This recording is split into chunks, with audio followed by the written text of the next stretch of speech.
What's up, boopers? Welcome to my Black Desert Online guide to sorcerers. Finally! You guys have been asking for her for a while and she's finally here, so let's get started. Boop. Sorcerers in Black Desert Online are a mix of melee and ranged magic users that use amulets in their main hands and talismans in their offhands. For resources, they use stamina, mana, and something called darkness fragments and darkness shards, and we'll actually cover them first in this guide. Darkness fragments are governed by the skill Shards of Darkness. It has 3 ranks, each rank allowing you to store an additional shard at a time. Basically, any attack you do as a sorc will generate fragments of darkness, and once you gather 10 fragments, you will have a shard that can be used in numerous ways. With rank 1 shard, you can have a maximum of 1 shard stored at a time, and at max rank, you can store up to 3 shards at a time. The basic way to use these shards is by pressing Q. Q will consume a shard to restore a bit of mana and buff your damage. The more shards you consume, the higher damage buff you'll get, up to a maximum of plus 30 damage. You can also skill a secondary component that has you generate fragments of darkness passively over time, and another component that will increase how much you get from attacking. Another part of shards is called Dark Trade, allowing you to consume your HP to turn it into shards. At max rank, it's possible to convert 20% of your max HP into 3 full fragments, and this skill must be put on your skill bar. Another basic shard component is Shard Explosion. Usable only on your quick slot, this will consume all shards to do massive damage in an area to enemies in front of you while still restoring mana, but with a moderate cooldown.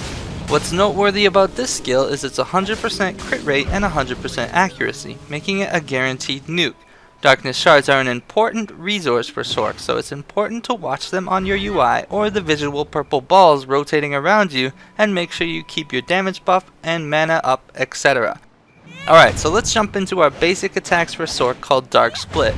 This skill hits 4 times, the third strike doing extra damage, and this skill also restores mana. Higher ranks increase the amount of mana restored, its accuracy, and its damage. The secondary component to this is called Flow of Darkness and allows you to strafe while auto-attacking at the cost of stamina, and this skill grants an evasion buff after being used. For mobility, we've got the basic evasion, usable with Shift and A, D, or S keys.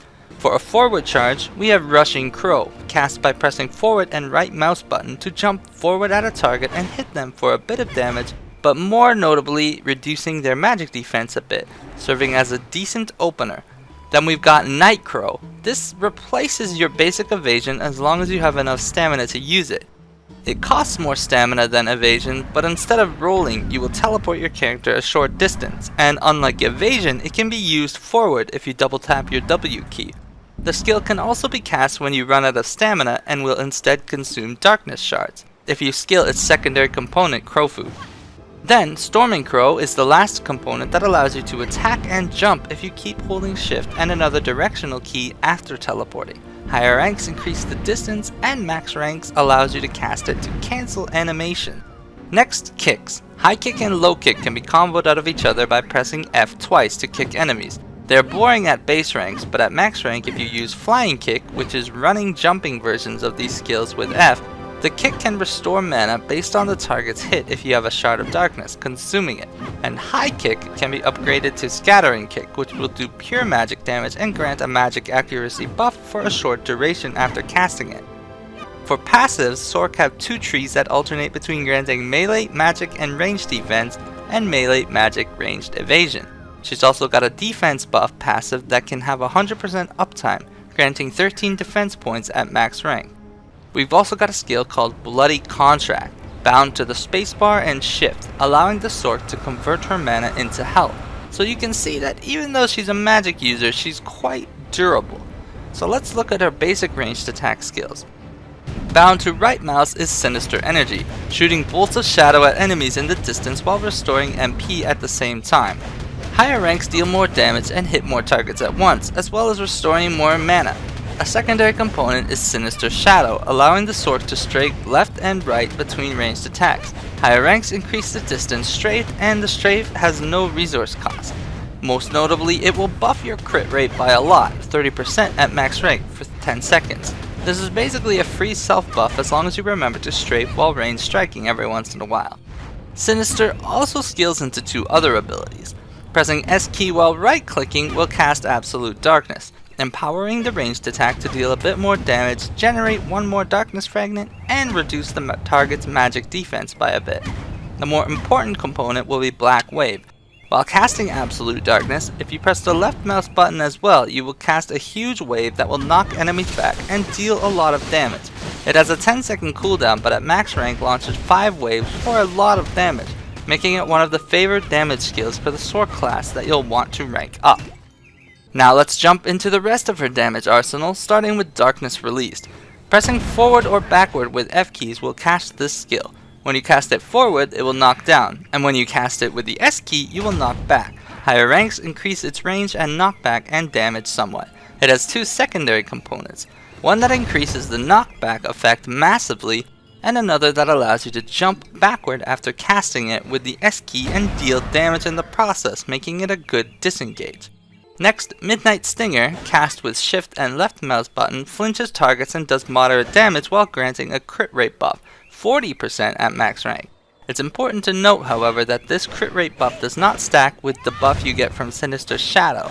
At max rank, you can add 7% of max MP to the damage of this skill, and another component allows it to be quick comboed out of several other skills, making it another convenient method to keep yourself crit buff up. Next, let's look at Claws of Darkness and Dark Flame. Claws is cast by holding the S key while auto-attacking with left mouse button, consuming mana to deal a lot of damage and knock back. Higher ranks increase the range and knockback, and the final rank adds a slow on the last strike. Dark Flame can be cast while holding the right mouse while casting Claws to air jump and knock down to deal even more damage. Higher rank allows it to hit multiple times to follow up Claws, and the ultimate component adds a burn debuff to enemies. Casting a full combo of these two together at max rank will deal massive amounts of damage. Sign of Agony is basically a stun bolt that applies a damage over time debuff to targets. Higher rank increase the travel speed of the bolt and increase the damage over time while making it scale with max HP. It can be used on cooldown but will not stun when you do so. Next, Crow Flare, bound to E, is a great burst damage skill that reduces the cast speed of opponents.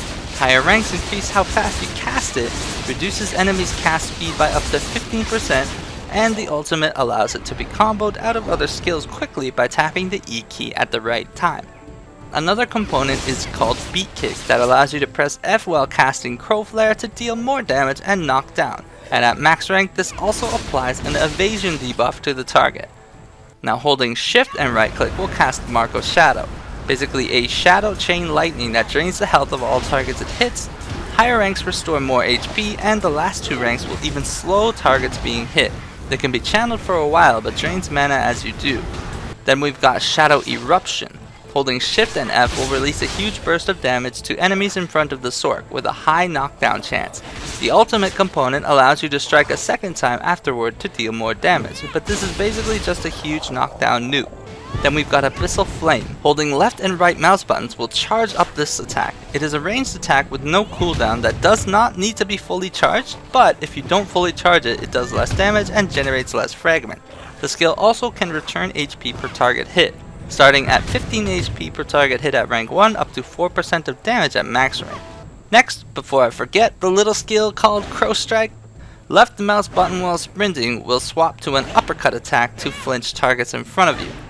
Also a single skill ability, Sinister Omen. This is a weird skill that curses enemies hit by it to take a bit of damage over 20 seconds, after which targets that remain in the area will take a big burst of damage, but more notably have their movement and attack speeds reduced by 30% for 10 seconds. Then we've got Bloody Calamity, a Sorc's 200% Black Spirit energy spender that is basically a huge nuke around the caster that looks really cool, adding bleed effects and a slight accuracy debuff to targets hit. While it does quite a bit of damage, it's got a long 40-second cooldown. And lastly, the big nuke of Sorcs is aptly named Dream of Doom. This is a huge nuke casted by holding shift and E. Now it has a short cast time, but once charged you can hover around with the big ball above your head until you are ready to throw it. And once you throw it, it does massive damage and knocks down targets hit in the area. It's got a 10-second cooldown, but the best part of this skill is that the ultimate component allows you to cast it instantly, but the instant cast has a 30-second cooldown. This skill is great to max and weave it into your other abilities for huge bursts of damage.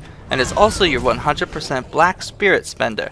At 100% spirit energy, you will be temporarily rooted in place and do huge AoE damage to all targets nearby. So, gameplay. Sorcs are tricky to master. It takes a while to get used to using your darkness shards efficiently, and they also have quite a bit of trouble managing mana. It's a lot easier to spend mana as a Sorc than it is to get it back, as you are forced to eat shards with Q for mana or use auto attacks which do not do very much damage.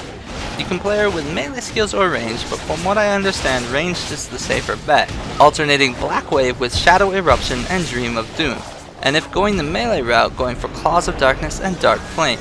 She has a high skill cap and a lot of resource management needs to be mastered in terms of keeping buffs up and mana up, but her arsenal makes her fun to play once you learn her. She's pretty decent at farming and pretty good in PvP matchups as well.